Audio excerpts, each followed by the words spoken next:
சென்னையில் குற்ற சம்பவங்களை குறைப்பதற்கு போலீசார் நடைபயணம் மேற்கொண்டு பொதுமக்களின் பாதுகாப்பை உறுதி செய்தனர். சென்னை கொருக்குப்பேட்டை பெருநகர சென்னை காவல்துறை ஆணையர் உத்தரவின் பேரில் வண்ணாரப்பேட்டை துணை ஆணையர் ஆலோசனையின்படி ஆர்கே நகர் H6 சிறப்பு உதவி ஆய்வாளர் பாக்யராஜ் தலைமையில் சென்னை கொருக்குப்பேட்டையில் குற்ற சம்பவங்களை தடுப்பதற்காக நடைபயணமாக 10க்கும் மேற்பட்ட போலீசார் அண்ணா நகர், நேரு நகர் உள்ளிட்ட பகுதிகளில் ரோந்து சென்றனர். அப்போது தேவையில்லாமல் கூட்டமாக நிற்கும் இளைஞர்களை கலைந்து செல்ல அறிவுறுத்தினர். மேலும் பொதுமக்களின் பாதுகாப்பை போலீசார் உறுதி செய்தனர்.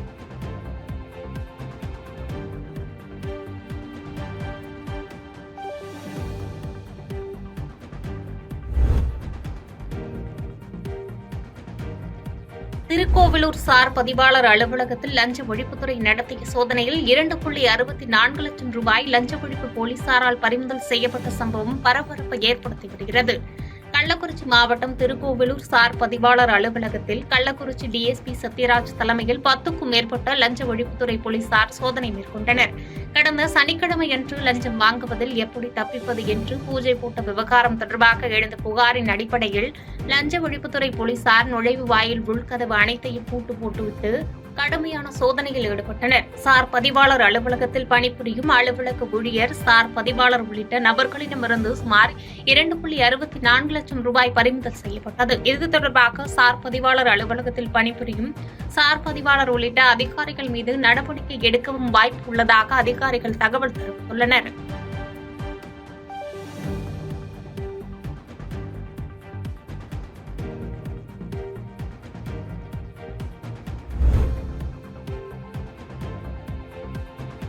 ராமநாதபுரம் மாவட்டம் பரமக்குடி தனியார் திருமண மண்டபத்தில் கனகசபா நாட்டியாலயா பரதநாட்டிய சலங்கை பூஜை விழா வெகு சிறப்பாக நடைபெற்றது. முன்னதாக இவ்விழாவை கனகசபா நாட்டியாஞ்சலி நிறுவனர் செல்வி சீனிவாசன் குத்துவிளக்கேற்றி தொடக்கி வைத்தார். பின்னர் மாணவர்கள் கர்நாடிக் சங்கீதம், தமிழ் பக்தி பாடலுக்கு நடனமாடி பார்வையாளர்களை மெய்சிலிர்க்க வைத்தனர். பின்னர் மாணவர்களுக்கு நினைவு கேடயங்கள், சான்றிதழ் வழங்கப்பட்டது. தொடர்ந்து செய்தியாளர்கள் சந்திப்பில் பேசிய கனகசபா நாட்டியாஞ்சலி நிறுவனர் செல்வி சீனிவாசன், பரதத்தில் ஆர்வம் கொண்டவர்களை கண்டறிந்து அவர்களை வெளிக்கொண்டு வர வேண்டும் என்ற நோக்கத்தில் இந்த கனகசபா நாட்டியாஞ்சலியை தொடங்கி அதை ஒரு சேவையாக செய்து வருவதாக நெகிழ்ச்சியோடு தெரிவித்தார்.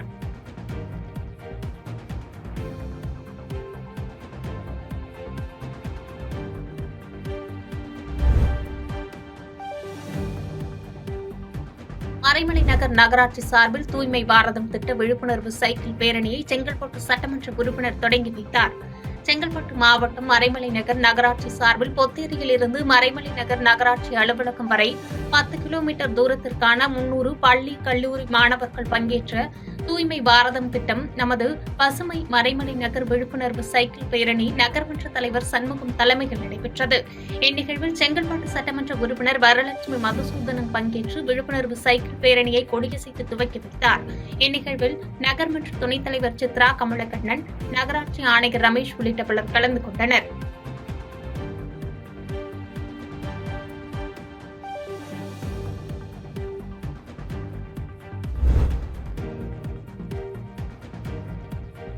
கும்பகோணம் அருகே 5 தலைமுறைகளாக கோவில் தேர்களில் பயன்படுத்தும் தேசிலை, தொம்பையை இயற்கை சாயங்களை கொண்டு கலம்காரி என்ற பாரம்பரிய கைத்திறன் தொழிலை செய்து அசத்தி வரும் குடும்பத்தினர் பாடப்புத்தகத்தில் கலம்காரி பதிவை இடம்பெற செய்ய வேண்டும் என்று தமிழக அரசுக்கு கோரிக்கை வைத்துள்ளனர். தஞ்சாவூர் மாவட்டம் கும்பகோணம் அருகே உள்ள சிக்கல் நாயக்கன்பேட்டை கிராமத்தில் வசித்து வருபவர் லட்சுமி நாராயணன். இவருக்கு விஜயலட்சுமி என்ற மனைவியும் அஸ்வின் நாராயணன் என்ற 2 மகன்களும் உள்ளனர். பட்டப்படிப்பு முடித்துள்ள இவர் தனது குடும்பத்தினர் செய்யும் கலம்காரி தொழிலை சிறு வயதிலிருந்தே தன் குடும்பத்தார்களுடன் 35 வருடங்களாக செய்து வருகிறார்.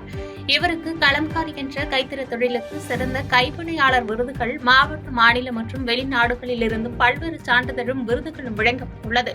மேலும் தங்கள் கிராமத்தில் உள்ள பெண்களுக்கு இலவசமாக இத்தொழிலை கற்றுக் கொடுத்து வருகின்றனர். இந்த நிலையில் தமிழக அரசு முன்வந்து பாடப்புத்தகத்தில் கலம்காரி பதிவை இடம்பெற செய்ய வேண்டும் எனவும் தங்கள் வாழ்வாதாரத்தை மீட்க வேண்டும் என கோரிக்கை வைத்துள்ளனர்.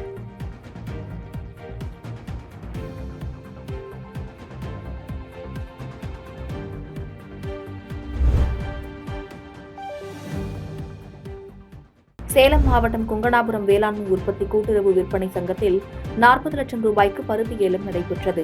சேலம் மாவட்டம் எடப்பாடி அருகே கொங்கணாபுரத்தில் திருச்செங்கோடு வேளாண்மை உற்பத்தியாளர்கள் கூட்டுறவு விற்பனை சங்க கிளை செயல்பட்டு வருகிறது. இங்கு நடைபெற்ற பருத்தி ஏலத்தில் சேலம், நாமக்கல், ஈரோடு, திருப்பூர் மாவட்டத்தைச் சேர்ந்த விவசாயிகள் மற்றும் வியாபாரிகள் 80க்கும் மேற்பட்டோர் கலந்து கொண்டனர். சுமார் 1500 பருத்தி மூட்டைகள் விவசாயிகளால் கொண்டுவரப்பட்டு ஏலம் விடப்பட்டது.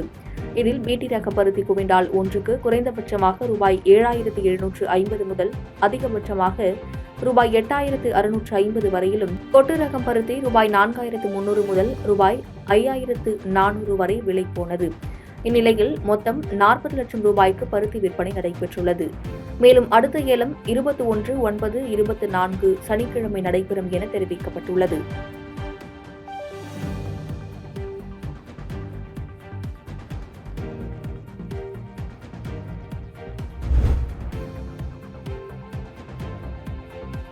தூத்துக்குடியில் உள்ள பழமை வாய்ந்த ஜாமியா பள்ளிவாசலில் மிலாது நபி விழாவை முன்னிட்டு உலக நன்மைக்காக அதிகாலையில் சிறப்பு பிரார்த்தனை நடைபெற்றது.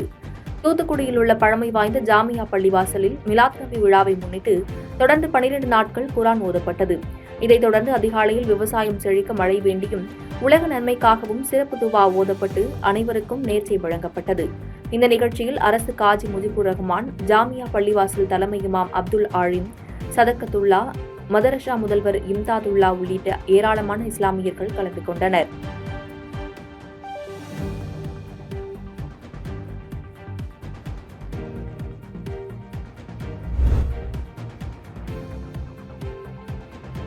தூத்துக்குடி மாவட்டம் விளாத்திக்குளத்தில் பள்ளிக்கு சென்ற மாணவிகள் 4 பேர் மாயமான நிலையில் தனிப்படை போலீசார் மாணவிகளை பத்திரமாக மீட்டனர். தூத்துக்குடி மாவட்டம் விளாத்திக்குளம் பகுதியைச் சேர்ந்த கீர்த்தனா, ரெஜினா மற்றும் ரஞ்சனி, பிருந்தாலட்சுமி ஆகிய 4 சிறுமிகள் விளாத்திக்குளம் அரசு மேல்நிலைப்பள்ளி மற்றும் ஊராட்சி ஒன்றிய தொடக்கப்பள்ளியில் பயின்று வந்தனர்.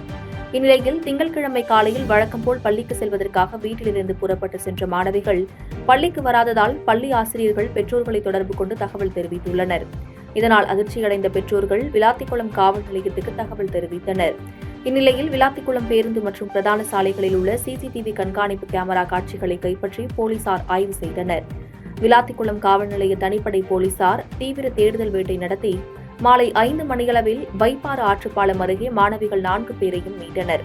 பின்னர் அவர்களை காவல் நிலையம் அழைத்து வந்து விசாரணை நடத்தி அறிவுரை வழங்கி பெற்றோர்களிடம் ஒப்படைத்தனர்.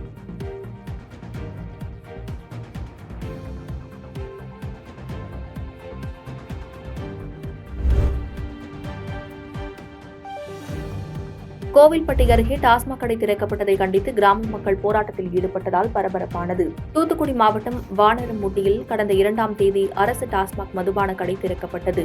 இதற்கு கிராம மக்கள் எதிர்ப்பு தெரிவித்து வந்தனர்.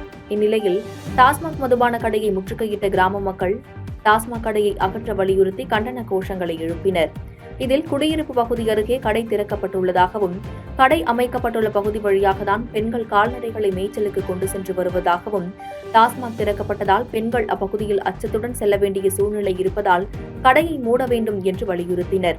தகவல் அறிந்த போலீசார் மற்றும் கிராம நிர்வாக அலுவலர் போராட்டத்தில் ஈடுபட்டவர்களை தடுத்து நிறுத்தினர். இதையடுத்து சமாதான கூட்டத்திற்கு அழைத்த அதிகாரிகளிடம் கடை அகற்றப்படும் என உத்தரவாதம் வழங்கினால்தான் சமாதான கூட்டத்துக்கு வருவோம் என கூறி போராட்டத்தை தொடர்ந்தனர்.